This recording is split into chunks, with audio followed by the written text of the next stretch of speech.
Hello, very beautiful community. Why is Putin making a big mistake? What is he not? But first, health. 12 days ago, my health plummeted. 9 days ago, I nearly died.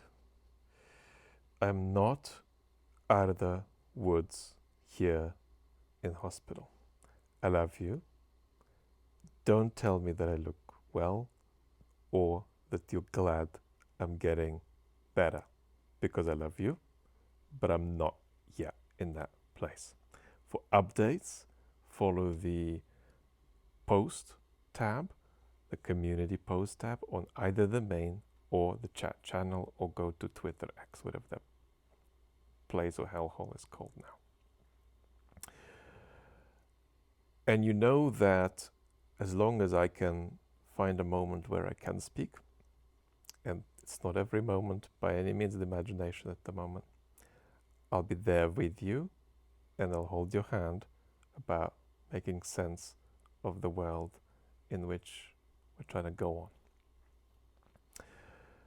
When the Trump administration ventilated the idea of solving the Russo-Ukrainian war in a single swoop, one of the conceptions that operated there was the idea that you can regulate weapons supplies to Ukraine. If you do more, that pressurizes the Kremlin. If you do less, that pressurizes Ukraine. That conception died in February 2025 to be replaced by a more Russo-friendly disposition in the Trump administration, proposing at times the recognition of Crimea as Russian, proposing a new Russo-US alliance to be worked toward that would to some degree be a kind of a counter-alliance against Europe, offering relief from sanctions. And yet, if we put aside Ukraine's autonomy and Ukraine's position for a moment, Putin said no to Trump's pro-Russian offer. If I were Putin's evil advisor, I would have told him to go for it. And I would have told him that he's making a mistake. Why?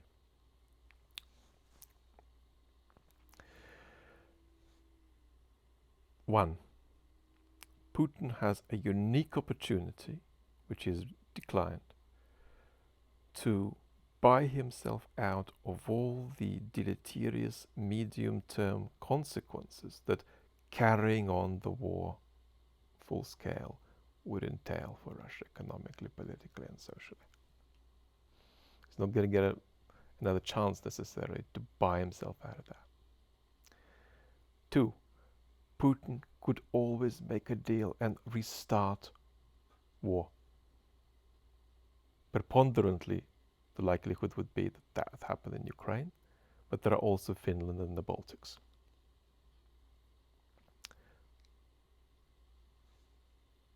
Third, being reintegrated into the West would accelerate Western decline virtually like nothing else, bringing to power authoritarian populists left, right, and center. And fourth, whatever happens in Ukraine, Ukraine would then be a less important lever for the Putin regime, because the whole point, the central point, not the whole point, of the full-scale attack on Ukraine was to use Ukraine as a lever to disorder further the international stage and realign Russia's position vis-à-vis the West. Why has Putin said no? One, the Kremlin is confident.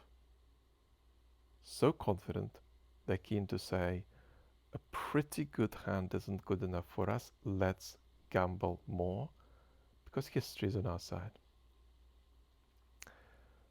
Second, Putin underestimated his capacity to manipulate Trump from inside a new tentative Russo-US alliance. Putin's capacity, as the last main channel video showed, to manipulate Trump is great, but he underestimates it because he lacks emotional intelligence. The degree to which Putin could have manipulated Trump from inside, having taken a Trump deal, and indeed compromised on some things in the outcome of the war, that he would have got some flack for from the Z radicals at home. The damage he could have done to Ukraine via that route, to the West via that route, would have been extraordinary. And he has simply underestimated this opportunity at the level of interpersonal relationships. And if I were his evil advisor, I would have told him, go for it. The gains here are going to be greater than the losses. And there is a bigger picture historical conclusion here too. And that's that ideological affinity, and Putinism and Trumpism are 44.7% the same thing, in international affairs does not guarantee cooperation because of the complex contingency of the political world. So we have two political projects that share a direction in common in many ways, Trumpism and Putinism. There might be at different stages on the journey, right, along that direction, but they share much. And yet, they couldn't, on this occasion, come to an agreement as one sitting around a table drinking a cup of tea might think that they plausibly should. We're going to be together whenever possible, beautiful community. Wish me love and luck. I'm still holding you. I'm still holding your hand. And I'm not out of the woods, but I am negotiating shark-infested waters with faith that there can be a positive outcome, which is not medically on the cards today. Lots of love.